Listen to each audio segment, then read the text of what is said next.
Section E Nation, are you present? Andyan pa ba kayo? Press 1 kung andyan ba. Diba? Kanina sinabi namin na tuloy-tuloy lang ang pagbibigay namin ng ayuda dito sa Kapatid Connect para sa mga fans ng Ang Mutya ng Section E. At ito na nga, para sa mga hindi nakakapanood pa ng sold-out 2-day fan meet noon ng Ang Mutya ng Section E. Nako, may chance pa ulit kayong magbabad sa lahat ng feels na dala ng Ang Mutya ng Section E dahil ang mga favorite ninyong songs from the series maririnig. At pwede ninyo nang ibirit ng live na live sa Ang Mutya ng Section E OST live concert. Diba? Yes, happening yan this June 20 at the New Frontier Theater. Yeah, June 20. At isa na sa mga magpe-perform dyan ang next nating pampahappy. Sino ba sila? Basta malalakas ang dating at mababangis silang gumiling.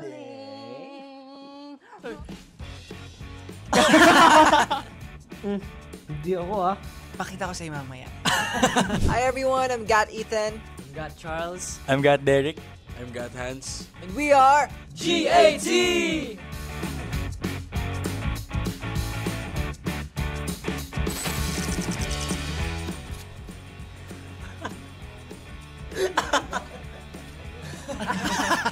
Sorry. Oo nga naman.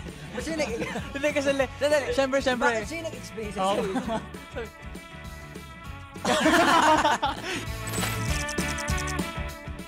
Ako na lang. Ako. Misam na ako.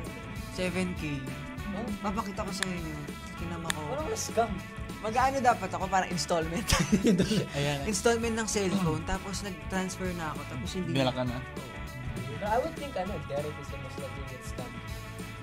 Actually, because he's too nice. Too nice. Tining! Kasi lagi po akong kinakabahan sa performances. Whenever we perform, laging nangangatog ako. So whenever I shiver, parang yung utak ko nangangatog din. So parang, I get lost all the time. Pero I'm really thankful kasi they always guide me when I get lost. But kudos to Derek kasi po, he hasn't been performing. Nag-training ka pa lang last year, diba? So technically, he's only been training for around a few months with them. Pero isipin niyo guys, like, kasama ko sila, ang gagaling nila. Tapos I was put there. No, but you're getting better now. Yeah, because of them also. Kasi they've been helping me ever since. Thank you guys.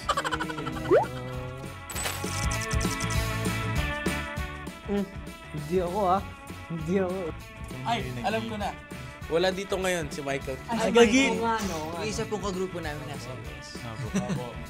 Wala po siya ngayon, pero siya po yung pinakamatatakot po sa amin. Magugulatin din siya. We miss you, Michael. Ay, hindi talaga. Tumayo talaga ako, aga ko kayo. Kanina lang yun. No! Pero all the time siya po yung ano. Sino yung patay ng alarm pag nagsisleep over? Iba yun. Iba yun. Ikaw, he doesn't talk when he sleeps, he doesn't answer us. Ikaw,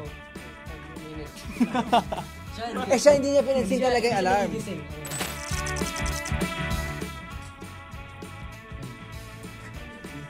Wala ka ganyan.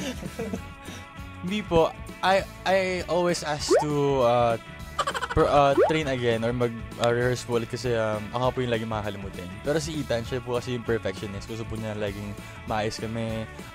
Presentable all the time. Ay, si Derek din Dalawa sagot. Pwede ba lahat? Kasi lahat po kami. Lahat. Feeling ko po. Conversation starter kami dati. Pero mostly po talaga. Itong doon na to. Oo nga, ito nga yung maingay na. Ito din. Papagalitan ni Coach? Papagalitan ni Coach? Oo. Ethan. Lagi si Kuya Ethan. Ay, oo Kasi nga. pag training po, sobrang kulit ni Kuya Ethan. As in super. Guys, alam niyo po ba, ginagawa po ng coach namin, si Ethan po yung pinaglilid niya. Kasi kapag si Ethan yung pinaglilid niya, tahimik kami lahat. Kasi siya po yung nagsa-start ng kakulitan. Wow! Don't deny. Don't deny. Coach, help me! Alam mo yun, Coach? Coach, hindi yan. Alam mo, ha? Coach, alam mo, kami ni Hans yan. Alam mo, Coach Kevin, hello po.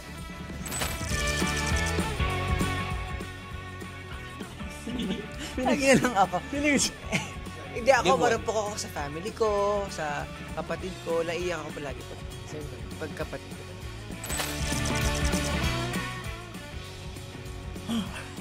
Dalawa sila.